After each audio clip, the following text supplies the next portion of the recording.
Muitas pessoas criticando, uma pessoa elogiando ali, falando bem, mas a grande realidade é que a situação é bastante complicada mesmo. Consórcio Guaicurus, então, para a gente falar sobre esse assunto, a Procuradoria da Câmara, né, deu um sinal verde para a CPI do transporte público na capital. E para falar sobre esse assunto, eu converso agora, aqui no estúdio da Massa FM, com o vereador Dr. Lívio, do União Brasil, que é um dos vereadores que apresentou o requerimento, né, para a abertura dessa CPI. Vereador, muito bom dia, bem-vindo aqui ao microfone aberto da Massa FM, para a gente falar de um assunto tão importante que é o transporte público, que a população sente e reclama e que não é de hoje, né? Muito bom dia, Bruno. Bom dia a todos os ouvintes da Massa. É um prazer estar aqui inaugurando, né, essa nova FM.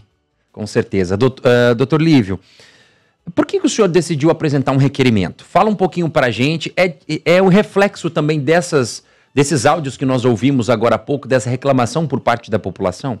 Sim, o transporte coletivo sempre teve um apelo muito grande a respeito da sua precariedade de serviço, né, da prestação do serviço.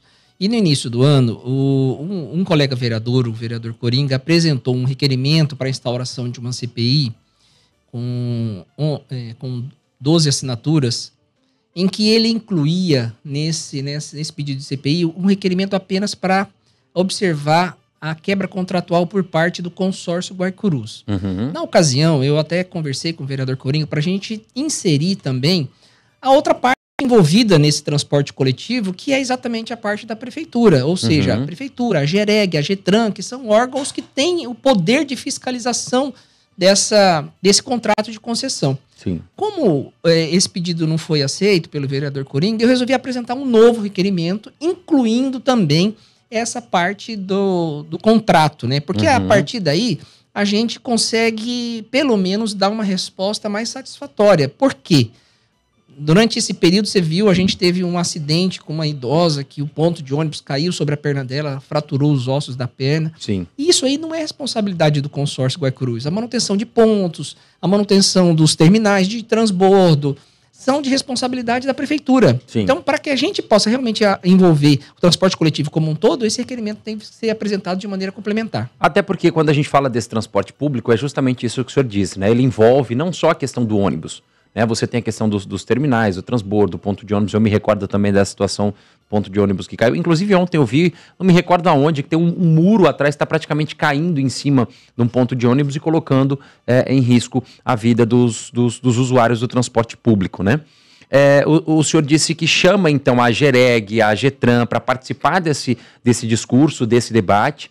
E de uma vez por todas resolver ou identificar quais são os problemas, o que é que o consórcio Guaicurus tem ou não, está ou não cumprindo.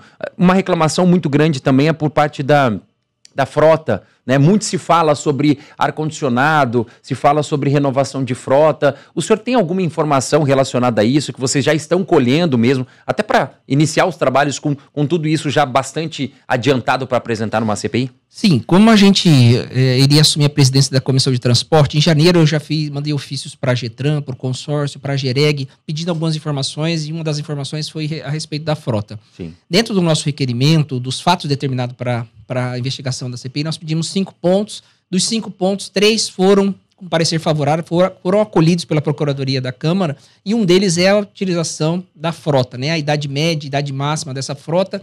Além desses, a gente pediu a fiscalização da Prefeitura e da GEREG e da GETRAN, e também o estudo acerca do equilíbrio econômico-financeiro desse contrato. Por que é importante falar isso, Bruno? É importante esclarecer para a nossa população que a tarifa técnica, ou seja, quanto custa esse serviço para o usuário hoje, é na faixa de R$ 7,90. Só que a Prefeitura e o Estado subsidiam essa tarifa. Então, essa tarifa hoje é mais baixa porque ela é financiada, ela é subsidiada pelos órgãos públicos. Então, a gente precisa entender esse equilíbrio econômico-financeiro também. E agora, né, quais são os próximos passos daqui para frente? Né? E isso deve ser, então, comunicado oficialmente durante a sessão. O presidente da Câmara Municipal, o vereador Pape, então, deve dar seguimento, né, para a instauração dessa CPI. Vocês, então, já têm um número suficiente de vereadores, né, para essa aprovação. Quais são os próximos passos agora? O nosso requerimento foi assinado por 16 vereadores, acolhido o parecer pela Procuradoria. Agora o presidente Pape vai dar conhecimento ao plenário, provavelmente na sessão de hoje, e eu creio que em 48 horas a CPI está instalada com a composição de membros. Essa composição é feita de acordo com a composição dos partidos da Câmara. Certo. Né? Então hoje, se a gente fosse pensar de maneira bem rápida, seria uma vaga do PSDB, uma do PP, uma do uma do PL, uma do PT e uma do União Brasil. Mas é claro que isso vai haver ainda conversa para que a gente faça essa composição da maneira mais harmônica possível. Vereador, a gente sabe que uma CPI, quando ela é instaurada, a gente sabe como ela começa, a gente não sabe como ela termina, né? Como é que está essa discussão entre vocês lá, os vereadores, para que isso de fato chegue num ponto onde a população deseja, né? Onde todo mundo quer que de fato tudo possa ser esclarecido. O senhor acredita que essa CPI deve transcorrer de forma tranquila?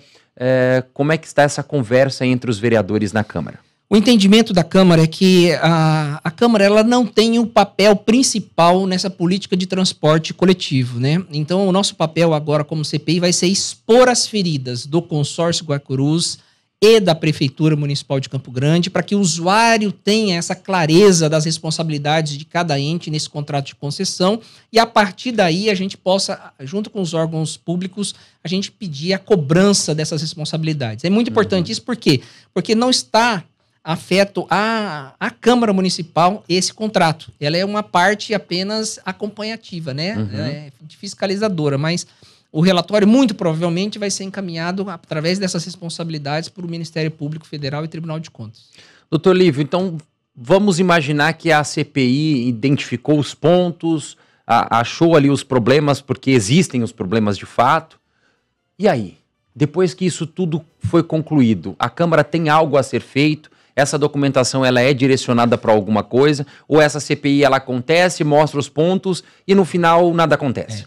O objetivo, como não é competência da Câmara, esse contrato, a Câmara não faz parte desse contrato de concessão, é importante alinhar essa expectativa, porque o relatório vai expor as responsabilidades e oficialmente encaminhar para Ministério Público e Tribunal de Contas, que são os órgãos responsáveis por exigir a responsabilidade nesse contrato. Esse é o objetivo principal da CPI, é expor, ter o apoio midiático todo para que essa discussão ela possa realmente suscitar esses pontos e assim o Ministério Público seja também pressionado para fazer cumprir essa responsabilidade. Certo.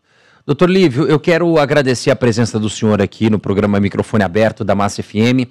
A gente torce de fato para que esses trabalhos na Câmara Municipal aí, a CPI, ela possa de fato obter êxito, né? Porque é um clamor por boa parte dos usuários do transporte público e às vezes a gente olha para outras capitais e fica imaginando, mas por que determinada capital funciona e aqui em Campo Grande não vai? Qual é o problema? O que é que acontece? Né? E a gente torce de fato para que as coisas transcorram da melhor maneira possível e que isso possa trazer um resultado mais importante de tudo, que é para a população, que é para o usuário, viu? O nosso objetivo como Câmara Municipal é exatamente discutir a política pública de transporte coletivo em Campo Grande, trazendo soluções, expondo os problemas para que Prefeitura, Câmara, Estado, Governo Federal, inclusive, com linhas específicas de financiamento que existem para o transporte público municipal, eles possam realmente representar uma solução e trazer um resultado para o usuário, que é realmente quem mais está sofrendo com essa precariedade do serviço.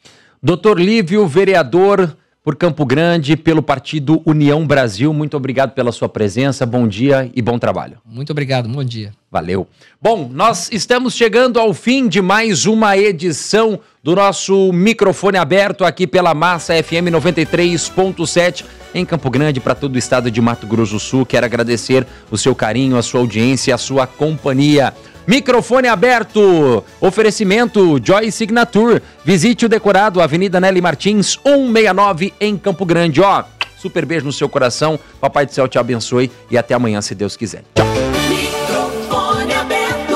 O MS é massa, Campo Grande é massa, Dourados é massa, Três Lagoas é massa, o Microfone Aberto está no ar.